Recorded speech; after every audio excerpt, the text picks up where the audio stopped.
Olá, pessoal do Vinhos e Prazeres. Conheci a Joana Massanita numa degustação da ABS em São Paulo. Gostei muito dos seus vinhos e então convidei para contar para a gente aqui do Vinhos e Prazeres onde que ela produz, como é que são os vinhos e assim por diante. Bom dia, tudo bem?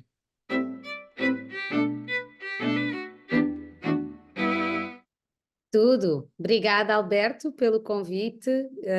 Foi um prazer para mim estar em São Paulo, adorei. A ABS foi um dos sítios favoritos que eu tive, porque a equipa é incrível e, portanto, eu acho que a apresentação correu muito bem. A falar um pouco sobre os vinhos que eu produzo, eu sou enóloga e fundadora da empresa Massanita Vinhos, que é uma empresa de produção de vinho na região do Douro. Faço este projeto desde 2010 com o meu irmão, que também é enólogo. Eu costumo dizer que eu faço o trabalho todo e ele tem os louros. Somos uma equipa muito unida, um projeto de irmãos. Nós temos apenas um ano de diferença de idade, então é muito divertido e competitivo entre nós. Temos vindo a fazer vinhos que querem mostrar muito o terroir do Douro. Somos um projeto que tem o prazer de poder mostrar ao mundo tudo o que o Douro pode fazer. Portanto, não fazemos só o tradicional vinho do Porto, que toda a gente conhece do Douro. Fazemos brancos, minerais, muito frescos. Fazemos também tintos de concentração, que são mais característicos do Douro, mas também um conjunto de vinhos muito especiais, de vinhas muito antigas, que fazem perfis de vinho muito elegantes, com muita profundidade e que nos têm dado muito prazer a fazer, porque mostram uma outra realidade do Douro. Em que região do Douro que fica?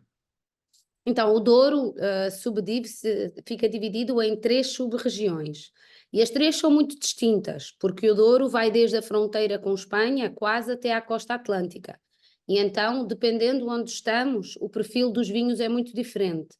E sendo que a Massanita quer mostrar o terroir do Douro como um todo, temos vinhas nos vários sítios. E, portanto, temos vinhas tanto no Cima Corgo, no Baixo Corgo e no Douro Superior, nas três regiões. E cada uma destas vinhas transmite uma linguagem diferente, um terroir próprio. E, portanto, dependendo onde nós estamos, vamos ter estilos de vinho diferentes. Mais uma vez, nós não queremos mostrar como eu faço vinhos, mas queremos mostrar o que é que a região pode entregar, o que é que a região tem para mostrar. Claro. E tem também uma variação que é próximo do rio e o que fica mais no alto, né? O Douro tem muitas variáveis e por isso é que também consegue produzir muitos vinhos diferentes. Nós costumamos dizer que são tantas as ações diferentes sobre a região, do clima. O Douro é um conjunto de montanhas que se atravessa por um grande rio. É o segundo maior rio de Portugal que atravessa a região. É um rio muito grande e que tem vinhas em todo o redor do rio. Portanto, quando nós temos as vinhas perto do rio, que nós chamamos as vinhas de baixa altitude, as vinhas letra A, as vinhas de melhor qualidade para produzir o vinho do Porto, temos um estilo de vinho muito mais concentrado, muito mais rico e poderoso. Quando nós vamos subindo as montanhas e afastando do rio, vamos ficando em mais altitude, aí vamos ter vinhos com mais elegância, com mais frescura, vinhos com mais profundidade. E depois há outra questão muito importante, que dependendo onde estamos no Douro, chove muito ou chove pouco. E Ah, então muita água e pouca água no solo muda muito o perfil dos vinhos, porque é importante que as pessoas entendam que no Douro as vinhas não têm sistema de rega. Portanto, as vinhas são de sequeiro. Elas crescem com a água que a chuva lhes dá. Nós não fazemos dotação de água. Então, se houver zonas do Douro que chove mais, que temos mais precipitação durante o ano, claro que vai ser uma zona mais favorável para fazer brancos mais frescos. Se tivermos zonas que são onde se chove menos, estamos a falar que a diferença é quase 100% mais. 100% mais chuva em alguns sítios do que noutros. E então aí vai criar vinhos muito distintos. Nos sítios de pouca chuva, são os bons sítios para o vinho do Porto, são os bons sítios para os vinhos de muita concentração. E depois temos o solo, que todos sabemos que faz muita diferença a fazer o perfil dos vinhos. No Douro existem dois tipos de solo assim claros, que são o xisto, que ocupa 95% da região e que está nas margens do Rio Douro. O rio que atravessa todo o território que circunda o rio é xisto, é um solo muito antigo, um solo que é uma rocha metamórfica e que é um solo que é muito bom para zonas onde chove pouco. Como chove pouco, este solo é muito bom porque retém a água. Quando nos afastamos do Rio Douro e vamos para a altitude, aí entramos nos solos de granito, que têm um perfil muito distinto. São solos que dão muita mineralidade aos vinhos e, portanto, é onde nós temos na Massanita as nossas vinhas velhas letra F, que são vinhos que falam sobre um Douro de elegância, de um Douro de profundidade. Um pouco para as pessoas entenderem, é quase como comparar um Borgonha com um Bordeaux. O Douro consegue fazer os dois estilos. Se estivermos junto ao rio, onde é mais concentrado, conseguimos fazer um estilo mais Bordeaux, de mais potência. Se formos mais para os altos e para o pré do granito, fazemos um estilo mais Borgonha, mais elegante, com tanino e firmeza, mas mais elegante. Assim, de forma generalista, claro que o estilo não é o mesmo, mas para entenderem mais ou menos a diferença. E é interessante, né, que atravessou a montanha, você tem um Minho que é verde, né, que é muito mais, chove muito mais do que na região do Douro, né? Deve formar uma Claro. barreira que segura a chuva, né? Sim, o Douro tem uma conjuntura geográfica muito específica. É uma região do norte e, portanto, deveríamos pensar que era uma região muito mais fresca que as regiões mais a sul, mas não.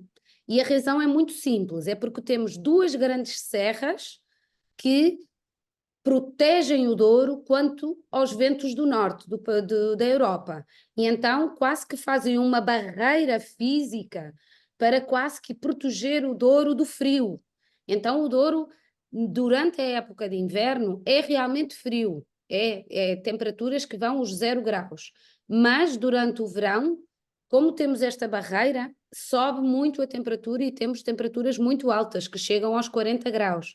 E então, assim muito diferente também das regiões mais a norte, o Douro tem uma proteção natural por umas serras, da Serra do Marão, que protege o Douro e faz o Douro ser uma região quente. Dentro do país, é uma das regiões mais quentes. E vocês têm só uma cantina, onde Temos processa. só Sim, só temos uma adega onde trazemos uma cantina, não sei se é assim que chamam, nós chamamos uma adega, onde fazemos todo o vinho. A uva vem transportada em caixas para a adega e lá é processado toda a uva, tudo feito num só sítio. E conforme a região é uma época a colheita, varia assim de um ponto para o outro. A explicação é muito simples para quem não sabe. A vinha, ah, se tiver frio, ela fica em dormência. Ou seja, se as temperaturas baixarem, é como que se a planta parasse, hibernasse. Nós chamamos que a planta começa em dormência, quase que a dormir. E então, durante esse período de dormência, que vai mais ou menos desde novembro até março, fevereiro, março, depende das regiões, ela fica parada. E está só a acumular energia, a trazer os nutrientes do solo e a fazer a preparação do próximo ano. E então, durante esse período, a planta não cresce, não tem parte vegetativa, não tem parte verde. É só o tronco e os seus braços e eles estão dormentes. E então, depois, em março, quando o calor começa a vir, normalmente associamos ao que chamamos o verão de São Martinho, quando começa a vir os dias de quente, com sol, a planta começa a crescer e aparecem as primeiras folhas verdes. E então, em Portugal, nós só fazemos uma colheita por ano. Agora, claro que dependendo da região onde estamos, a colheita pode ser mais cedo ou mais tarde. Geralmente, de sul para norte, a colheita começa a meio fim de julho. Meio fim de julho começa a região do Algarve, que é a região mais a sul de Portugal, e a região do Alentejo. Pronto, com algumas variedades mais precoces, ali a meio fim de julho começa. No Douro, que é mais a norte, e apesar de ainda ser uma região quente, só iniciamos a vindima normalmente para meios fins de agosto. Mas até é recente, porque antigamente era só em setembro. E com as alterações climáticas tem vindo a adiantar a data da vindima e cada vez temos colhido as uvas mais cedo, porque quando eu comecei a fazer vinhos no Douro, há 10 anos atrás, 10 não, já vamos 13 anos atrás, nós vindimávamos as uvas no início, 16 de setembro, nunca mais antes disso. E agora não, agora estou a iniciar a vindima a 16 de agosto.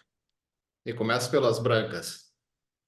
Depende, posso começar com as tintas. Mais uma vez, para as vinhas que são junto ao Rio Douro, que é uma zona mais quente, e normalmente é os tintos que eu tenho nessas zonas mais quentes, eu posso até vindimar a Touriga Nacional antes de muitos brancos, Ah, porque o clima ali é propício a uma maturação mais precoce. E então não interessa muito se é tinto ou se é branco, interessa é que quando provamos as uvas mostrem um equilíbrio do açúcar e da acidez e do sabor que nos diga que a uva está pronta a vindimar. Portanto, muitas vezes eu vindimo primeiro umas uvas que são a Touriga Nacional letra A, que é um vinho que nós vendemos e que é muito característico desta zona mais quente do Douro, e essas são as primeiras uvas que são vindimadas. com relação à colheita, né? Vocês têm vinha velha também, né? Que aí são várias variedades diferentes de uva no mesmo lugar, né? Sim, eu acho que há às vezes alguma dificuldade de entender o que é que são as vinhas velhas. Então, só para explicar, nós temos que entender que há 100 anos a cultura do vinho e da vinha era uma cultura de subsistência, não era uma cultura de luxo. E então o produtor de uva que cultivava a vinha era o pão na mesa. E então, para garantir que durante as diferentes colheitas, nos diferentes anos, havia sucesso na colheita, eles plantavam na mesma parcela, no mesmo local, diferentes variedades. A ideia das diferentes variedades tinha a ver com a segurança de garantir uma colheita, porque o que pode acontecer quando temos só uma variedade, uma casta só, o que pode acontecer é que aquela casta é mais sensível a uma doença ou uma mudança climática. E então isso poderia garantir que no final da colheita o produtor de uva não tinha uva para colher. Sem uva para colher não havia pão na mesa. E então havia esta grande segurança de procurar diferentes castas que fossem resistentes a diferentes coisas para garantir sempre um sucesso na colheita. Outra coisa muito interessante que se fazia era plantar brancas e tintas. Então, os vinhedos não são só de castas tintas, são de castas brancas misturadas com castas tintas, mas geralmente só cerca de 15 a 20% de brancas. E porquê? Porque as castas brancas amadurecem mais cedo e então ficam com grau, com açúcar mais alto, mais cedo. E então o que eles pensavam quando colocavam um pouco de castas brancas era terem mais grau, porque até há 30 anos atrás, quando um produtor de uva vendia uva, e no Douro a cultura de venda de uva é muito grande por causa das grandes casas do vinho do Porto, uh, a ideia é que a uva era paga por grau. Quanto Hum. maior era o grau da sua uva, mais dinheiro o produtor de uva recebia. E como as uvas brancas amadureciam mais cedo, então elas faziam com que o lote final de uvas tintas e brancas subisse. E então eles garantiam que eram mais bem pagos pela sua uva tinta, que estava misturada com branca, do que se fosse só uva tinta.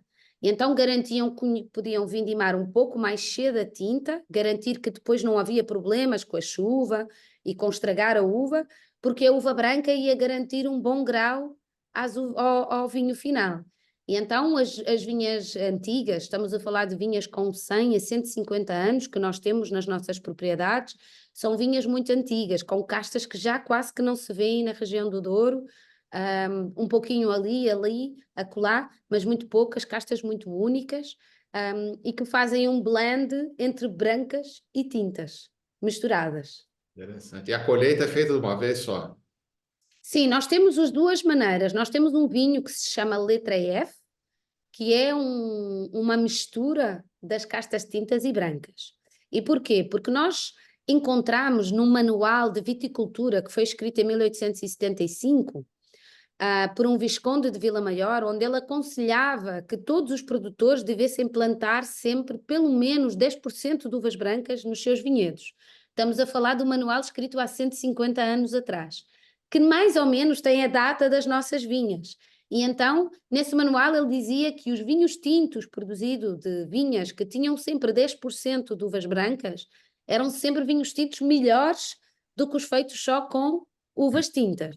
E então nós, quando lemos esse artigo, nós vimos esse artigo em 2019. E então, depois de ler esse artigo, nós decidimos fazer um vinho que se chama Letra F, que é uma homenagem às vinhas antigas desta zona letra F, desta zona menos favorecida para a produção do vinho do Porto, mas para nós muito boa para a produção de vinho de mesa. E então fizemos o primeiro vinho, que é uma mistura de castas tintas e castas brancas. Depois, em outros vinhedos que nós temos com mais de 140 anos, nós vindimamos as uvas brancas primeiro e fazemos um vinho com elas. É o caso do Olgas Branco, do Caniveis Branco, são vinhedos que se nós temos que vindimamos só as uvas brancas e fazemos o Caniveis Branco e o Olgas Branco. E depois vindimamos um tempo depois, quando está pronto, as uvas tintas e fazemos o Caniveis Tinto e o Olgas Tinto. E então, e temos também o nosso Premium, que é a nossa vinha com 140 anos, que fazemos o Pala Pinta Branco e o Pala Pinta Tinto. São dois vinhos muito únicos, que têm 96 pontos Parker, o tinto, ficamos muito satisfeitos, vinhos muito bem cotados pela crítica e que mostram essa autenticidade das vinhas antigas. E aí nós separamos os brancos dos tintos, mas no nosso vinho Letra F, que é como se fosse uma expressão do que era um vinho há 150 anos atrás, então esse nós fazemos como indicava no manuscrito de viticultura. Uma curiosidade, quando morre uma parreira antiga, vocês escolhem a casta ou continuam misturando? O que nós temos nas nossas vinhas antigos, toda a vinha está identificada, planta a planta. Ou seja, se eu tiver 14 diferentes variedades na mesma parcela, eu sei exatamente onde é que estão essas 14 variedades. Então eu sei que a planta 4 da linha 3 é uma tinta carvalha. Se essa tinta carvalha morrer, eu então o que vou fazer é plantar o americano, que nós chamamos o porta-enxerto, que é Certo. resistente à filoxera. Temos que esperar 1 a 2 anos que ele cresça e depois vamos enxertar uma tinta carvalha que tenhamos nesse vinhedo. Então vamos procurar uma outra tinta carvalha que haja nesse vinhedo, vamos cortar um pouco do seu lançamento, guardar, e quando for para fazer um enxerto, nós usamos esse enxerto e vamos voltar a colocar lá uma tinta carvalha. Então a ideia será, mesmo que os vinhedos vão morrendo, uma planta ou outra, nós voltamos sempre a repor com a mesma casta e a mesma planta. Mas não compramos, como que nós chamamos bacelo, não compramos uma planta nova pronta. Nós Sei. fazemos tudo de início. Plantamos o americano, esperamos 2 anos e depois enxertamos a vara de uma mesma tinta carvalha que já exista no vinhedo, uma tinta carvalha com 100 anos, não uma tinta carvalha moderna. Então é Sei. um trabalho muito minucioso de garantir que o vinhedo que nós temos é autêntico e que fala mesmo sobre uma linguagem histórica dos vinhedos do Douro há 100 e tal anos. E quando faz esse enxerto, ela se comporta como se fosse uma vinha nova? Pronto, eu não posso garantir isso porque nós começámos a fazer isso em 2020 e Ah, então ainda são os vinhedos que temos estado a replantar só vão produzir a primeira vez agora em 2024, os novos. Pronto, ok. porque nós fomos comprando estes vinhedos e é importante eu explicar isto, eu e o meu irmão, nós não tínhamos propriedades ou famílias com quintas e com vinhas. Tudo o que nós temos até hoje foi construído pela nossa mão, do zero. E então, aos poucos e poucos, fomos fazendo vinhos, o negócio foi crescendo, temos tido muito sucesso e fomos comprando vinhas velhas. Porque eu não posso fazer uma vinha velha, não é? Eu só posso comprar.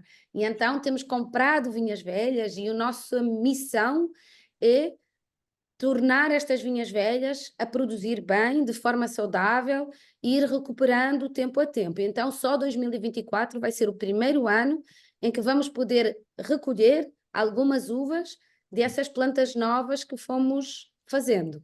Interessante, né? Uma nova experiência, né? Sim, sim. Para nós é um desafio todos os dias, um desafio todos os dias.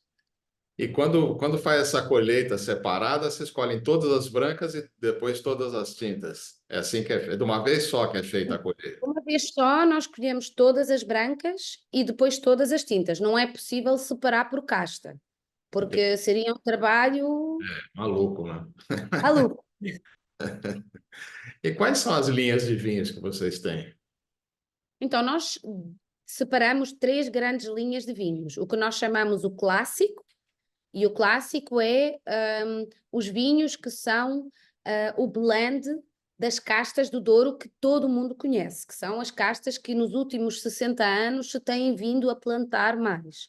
A Touriga Nacional, o Sousão nas tintas, o Viozinho, o Gouveia, o Rabigato nas brancas. E então é uma gama clássica onde temos um rosé, que é 100% Touriga Nacional, um rosé lindo, que muito aromático e seco na boca.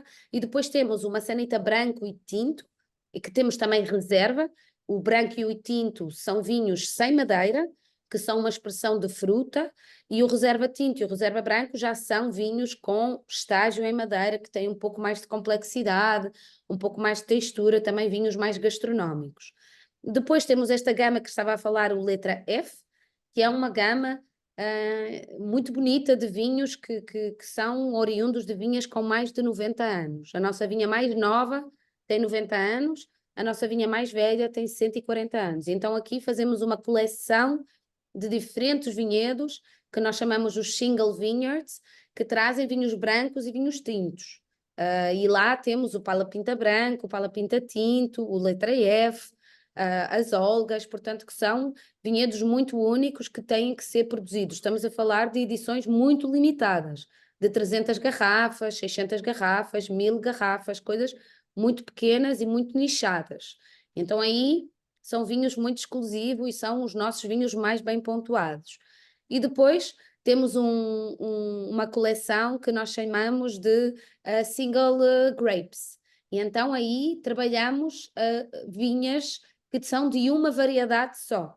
Portanto, fazemos vinhos como o Gouveio da Joaninha, que é a variedade Gouveio, que é expressa só pela casta. Vinhos muito minerais e frescos, muito bons, muito crocantes, que nos dão uma perspectiva sobre a variedade da casta do Douro. Então aí temos alguns vinhos que mostram as variedades típicas do Douro. Só trabalhamos com variedades autóctones e indígenas do Douro, não trabalhamos com castas nem estrangeiras, nem com variedades que sejam das outras regiões de Portugal. Portanto, a ideia é sempre manter o terroir e mostrar o terroir do Douro.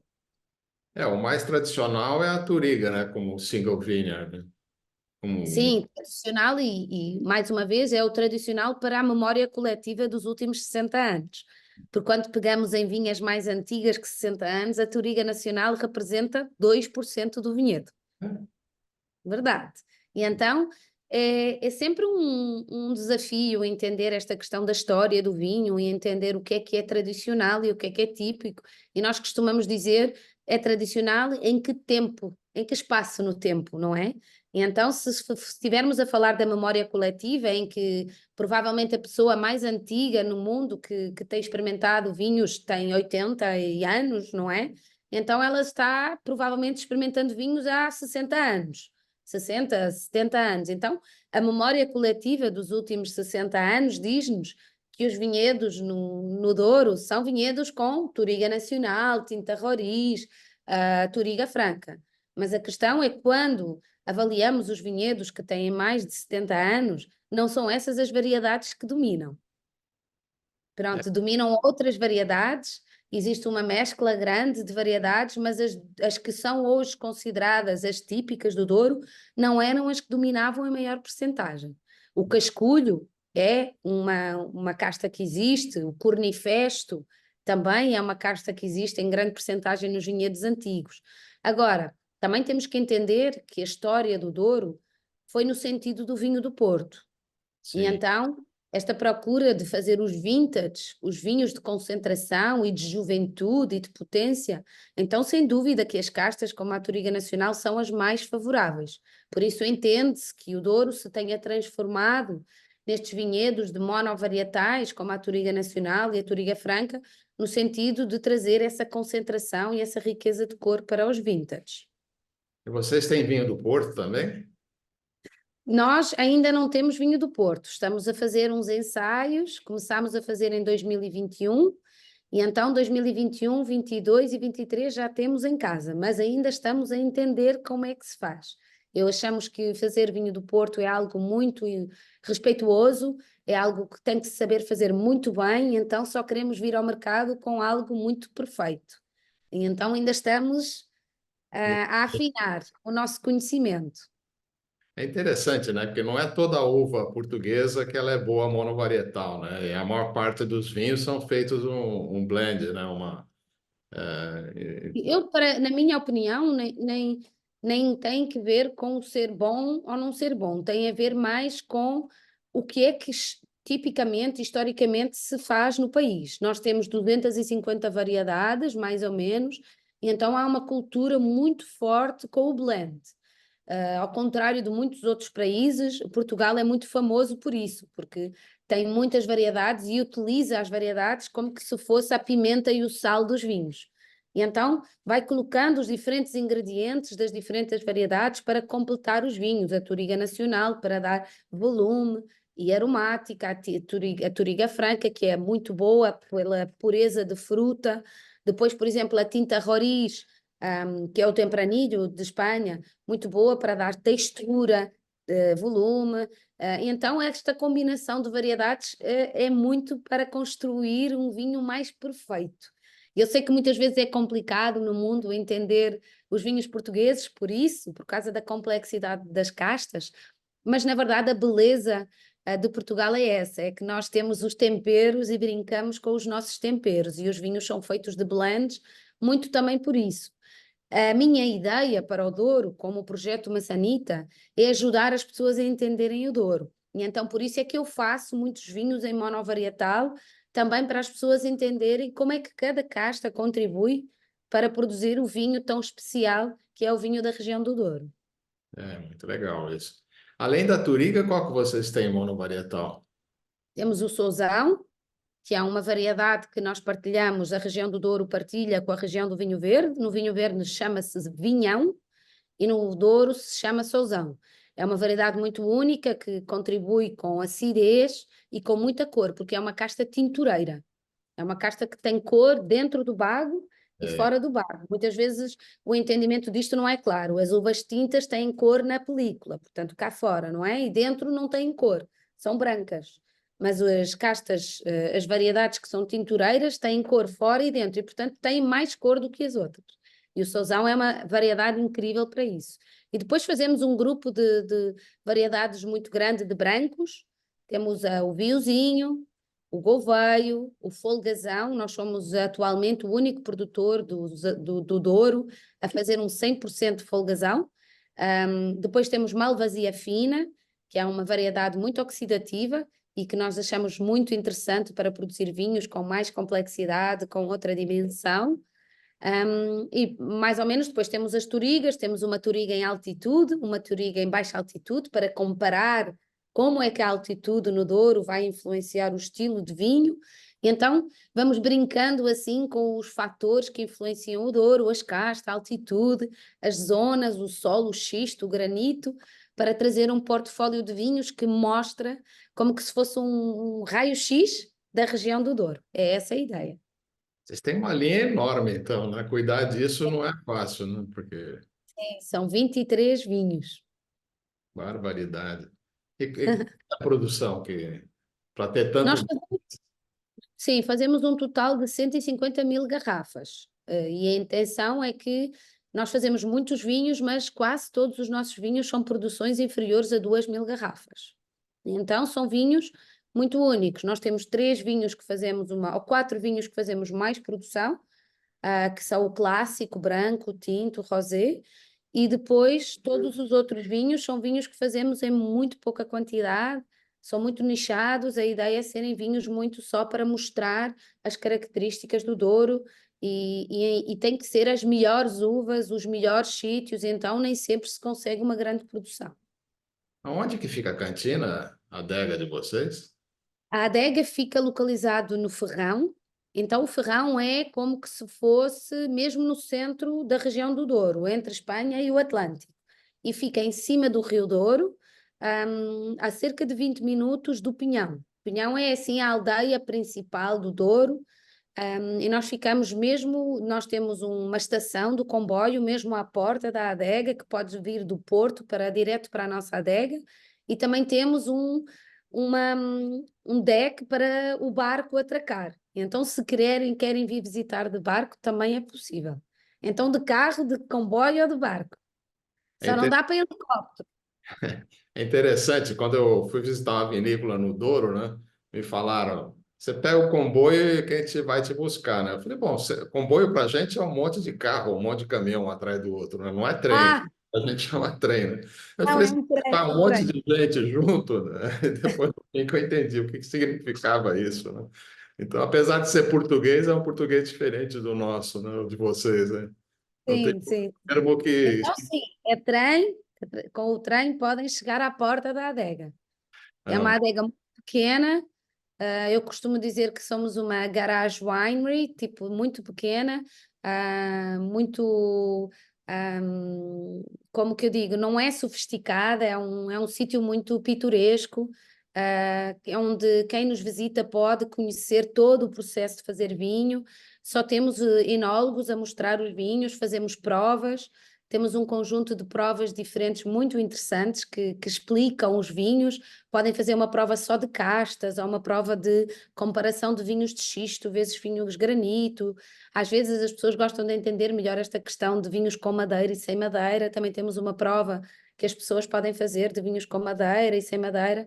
E então, há almoços, nós temos um grupo de experiências muito interessantes para quem nos visita. O público e os nossos clientes que vêm do Brasil são muitos, representam uma grande fatia das nossas visitas, pessoas que vêm de São Paulo, do Brasil inteiro para nos visitar. Então é uma adega de portas abertas, onde se pode visitar a adega, conhecer os enólogos e ter uma relação muito próxima com o que nós fazemos aqui. Você me passar depois o contato de quem que a gente é, que as pessoas entrem, né, para a gente colocar na descrição e saber como Claro, tá vocês, né? Não, claro, claro. não, muito interessante. Qualquer hora que eu voltar ao Douro, eu também quero conhecer a produção de vocês aí. Super convidado a vir visitar-nos, teremos muito gosto em recebê-lo cá. Bom, eu agradeço a sua participação, que explicou, ajudou a explicar uma série de coisas de vinho português, né? Dar uma aula sobre isso para o brasileiro que conhece pouco e o vinho português para a gente tem uma vantagem, ele tem uma relação custo-benefício melhor do que boa parte da Europa, né? Você consegue comprar vinhos, como eu tive por aí, comprar vinhos, primeira linha de vinícola, a um preço pagável, né? Enquanto outros países são fortunas e por vinhos que você não sabe como é que ele vai amadurecer, porque são vinhos que não pode tomar jovem também. Então, eu acho que Portugal leva essa uma grande vantagem, além da recepção, né? Que a língua é uma facilidade para a gente, né? Apesar essas diferenças do português. Então, e mesmo a forma de raciocínio também é um pouco diferente do português do Brasil e de Portugal, né? A gente percebe que às vezes a lógica é um pouco diferente, mas é um lugar que sempre recebe bem a gente e que vale a pena visitar, né? Então, eu agradeço você pelo seu tempo, que é muito ocupado para fazer tanto vinho assim, né? Sim, não, eu é que agradeço a oportunidade de poder partilhar. Eu estive agora em São Paulo, gostei tanto.